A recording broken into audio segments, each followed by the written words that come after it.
Sixers fans, welcome back. Look, let's talk about last night. I'm not one to overreact on the third game of the season that was our first loss against a team who's been red hot. I'm not going to sit here and say everything must change. We're not the team to beat. We are not a contender. We're the same as last year. I'm not going to do that because that's just not who I am. I'm not going to overreact about a game like that. But don't get me wrong, it was really tough to watch.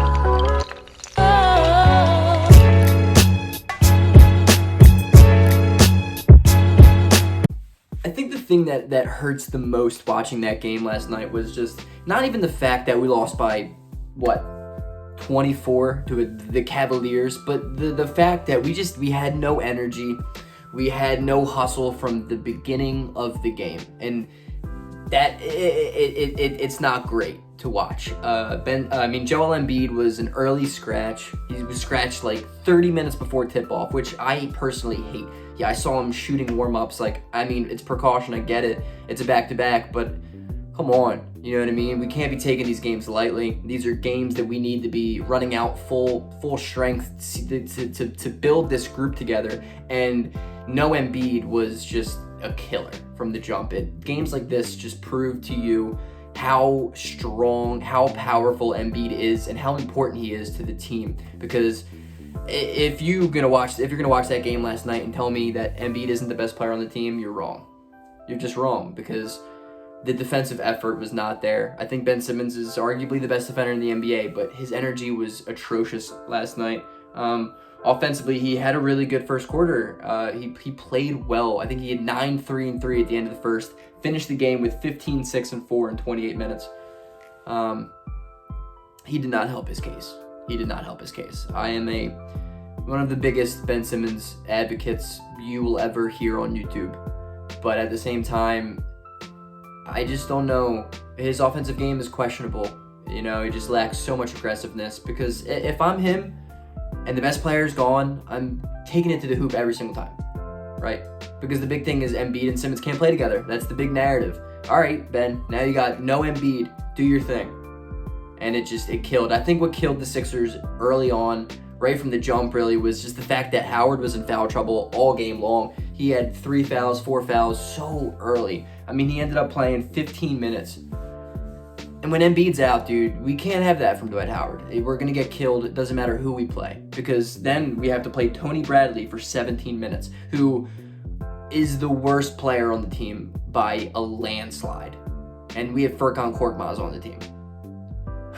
Tony Bradley is the slowest person I've ever seen on an NBA court. He is taking the cake of worst Sixer of 2020, 2021.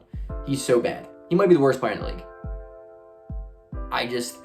Personally, I think what makes Tony Bradley more equipped to play on this team than Norvel Pelle? Norvel Pelle is quicker, a way better athlete, a better defender. They both equally can't finish at the rim, so why do we have Tony Bradley on this team? You know, it's games like this where I'm just like, Daryl Morey watches it and he's just like, this team's not going to last long together. You know, I think I might have a video coming out soon, especially with how the Sixers, if they continue with this path, which you and I both know as Sixers fans, it's very well may happen. But if they continue with this path, man, there's an argument to be made that Ben Simmons' time here is coming to an end. And I love Ben Simmons. Nobody wants to see him and Embiid work together more than me, because I love Embiid. I love Embiid. I love Simmons. I love everything about Ben Simmons. But it's games like this, man, where it hurts, and I get it. You know, I'm not trying to overreact. It's the third game of the season. We were missing our best player. Our center was in foul trouble the whole game. We lost to a team who has been red hot, who has 2 guards who score the basketball really well, who can play make, and we lost. Teams lose games. The Clippers just lost by 50.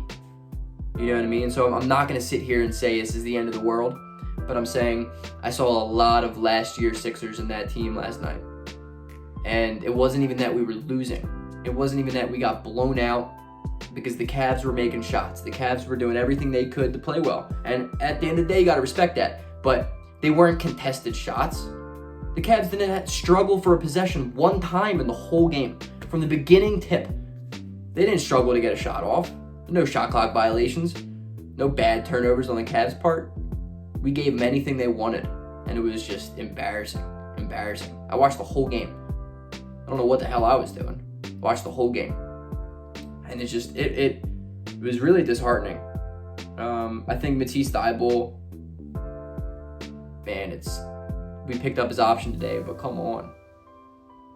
He's wide open in the corner. We're down by 20. He's not going to pop that three. What do you have to lose, Matisse? He plays scared right now. He's probably so worried about his playing time, losing his job, fizzling out. And, his on-ball defense has been brutal.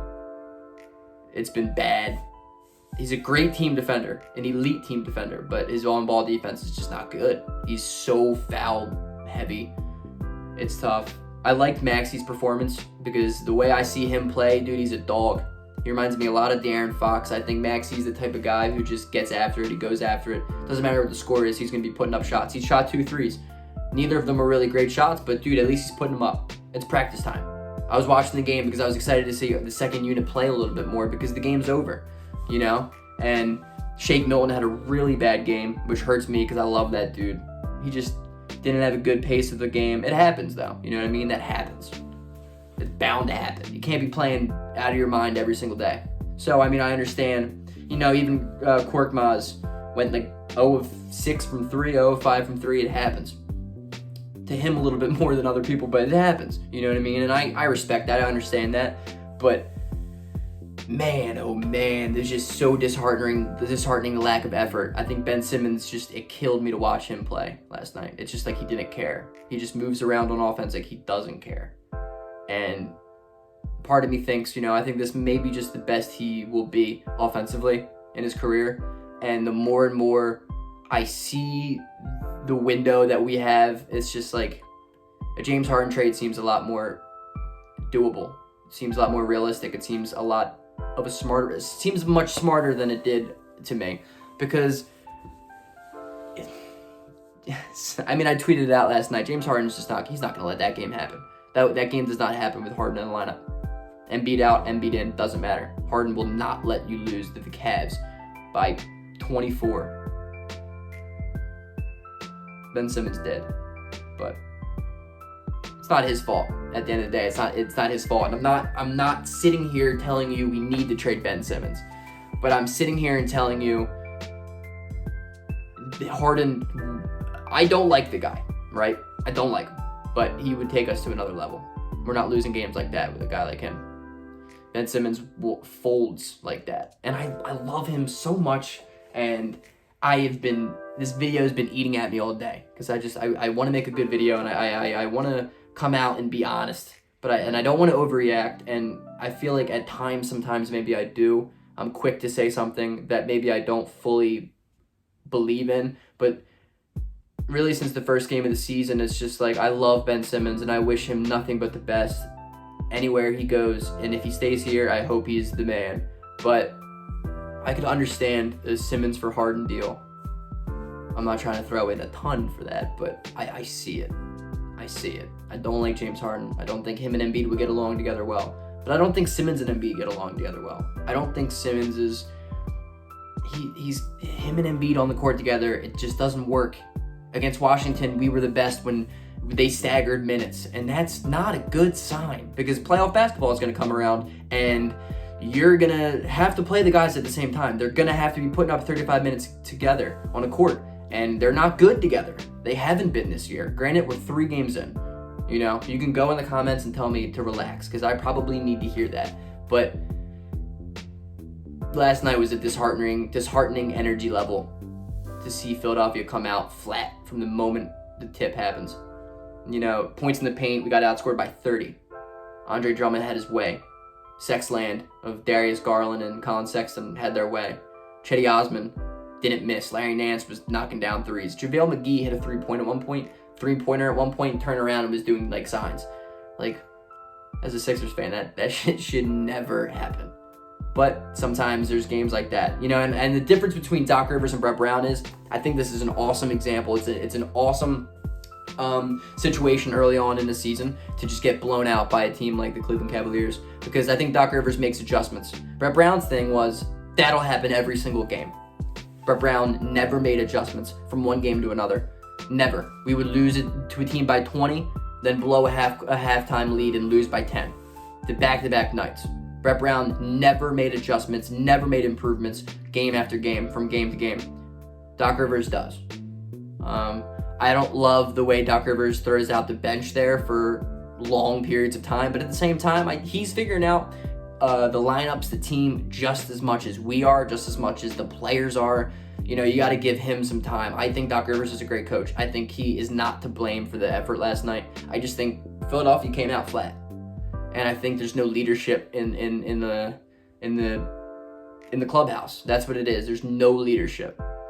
And when Dwight Howard went down early with 3 fouls, that's kind of the leader of the team. And that's not a good sign, because I love Ben Simmons, but he's not a vocal leader. He's just not a leader.